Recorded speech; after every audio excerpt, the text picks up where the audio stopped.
আসসালামু আলাইকুম everyone, welcome back to my channel. আমি আজকের পর্বে তৈরি করে দেখাবো অসাধারণ স্বাদের মগজ বোনা। এই মগজ বোনা রেসিপিটা করার জন্য বেশি কোনো উপকরণের প্রয়োজন পড়ে না, তবে তেল মশলার পরিমাণটা একটু বেশি পরিমাণে লাগে। খুব কম সময়ের মধ্যে কিন্তু মগজ বোনাটা করে নেওয়া যায়। এটা লুচি কিংবা রুটি পরোটার সাথে খেতে অসম্ভব মজাদার। মগজ কিন্তু আমাদের শরীরের জন্য অনেক বেশি উপকারী একটি খাবার। চাইলে আপনারা বাচ্চাদেরকেও মাঝে মধ্যে এই মগজ বোনাটা ট্রাই করে দেখতে পারেন। এটা বাচ্চারা অনেক পছন্দ করে খাবে। আজকের মগজ বোনার রেসিপিটা আমি চেষ্টা করেছি অনেক সহজভাবে দেখানোর জন্য। আশা করছি আপনাদের কাছে বরাবরের মতো আমার আজকের রেসিপিটাও ভালো লাগবে। চলুন তাহলে দেখে নিই আমি আজকের মগজ বোনা রেসিপিটা কিভাবে তৈরি করছি। মগজ বোনা রেসিপিটা করার জন্য এখানে আমি একটা গরুর মগজ নিয়েছি। গরু কিংবা কাশির যেটাই হোক না কেন আজকের রেসিপিটা ফলো করে আপনারা তৈরি করে নিতে পারবেন।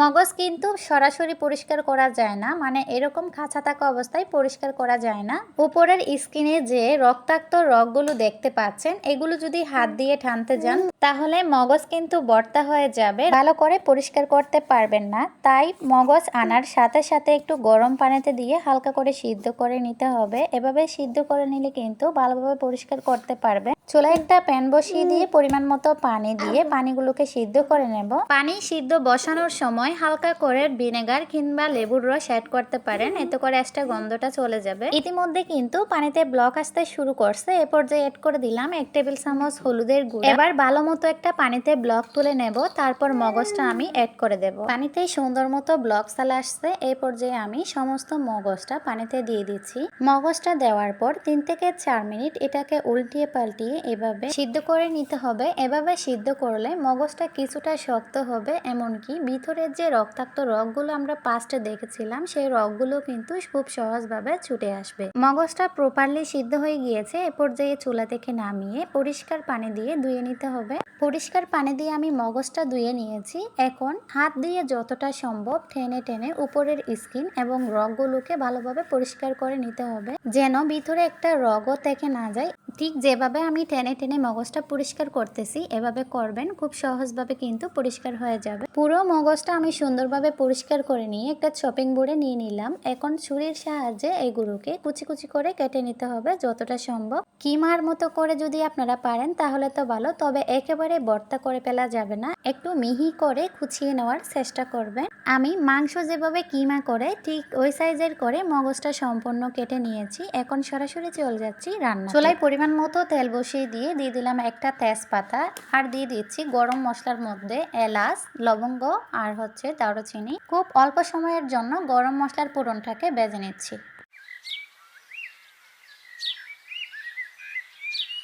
পুরনটা ভাজা হয়ে গেলে এ পর্যায়ে অ্যাড করে দিচ্ছি 1 কাপ পরিমাণে পেঁয়াজ কুচি। পেঁয়াজটা একেবারে মিহি কুচি করবেন না, একটু আস্তে আস্তে বড় বড় রাখবেন। এভাবে রাখলে কিন্তু মগজে ভালো লাগে খেতে। পেঁয়াজের কালার যতক্ষণ না পর্যন্ত হালকা ব্রাউন কালার চলে আসছে ততক্ষণ পর্যন্ত ভেজে নিতে হবে। পেঁয়াজটা ভাজা হয়ে গেছে। এ পর্যায়ে অ্যাড করে দিচ্ছি 1 টেবিল চামচ আদা রসুন বাটা, 1 টেবিল চামচ পেঁয়াজ বাটা, দিয়ে দিচ্ছি 1 টেবিল চামচ জিরার গুঁড়া, 1.5 টেবিল চামচ শুকনো মরিচের গুঁড়া, পরিমাণ মতো হলুদ, আর সেই সাথে দিয়ে দিচ্ছি স্বাদ মতো লবণ। তবে মগজ বোনায় খেয়াল রাখবেন জালের পরিমাণটা যেন ঠিক থাকে, বেশি জাল হলে এটা ভালো লাগে না খেতে। এবার অল্প কিছু পানি অ্যাড করে আমি মশলাটাকে কষিয়ে নেব। এর আগে দিয়ে দিচ্ছি 1 কাপ পরিমাণে টমেটো কুচি। টমেটোর সাথে আবারও মশলার মিশ্রণটা মিশিয়ে নিয়ে এটাকে যতক্ষণ না পর্যন্ত মশলাটার উপরে তেল ভেসে আসছে ততক্ষণ কষিয়ে নিতে হবে। অল্প কিছুক্ষণ রান্না করে নেওয়ার পর টমেটোটা কিন্তু মেল্ট হয়ে গেছে। আমি অল্প একটু মিশিয়ে নিয়ে দিয়ে দিচ্ছি আগে থেকে কেটে রাখা মগজের কিমাগুলো।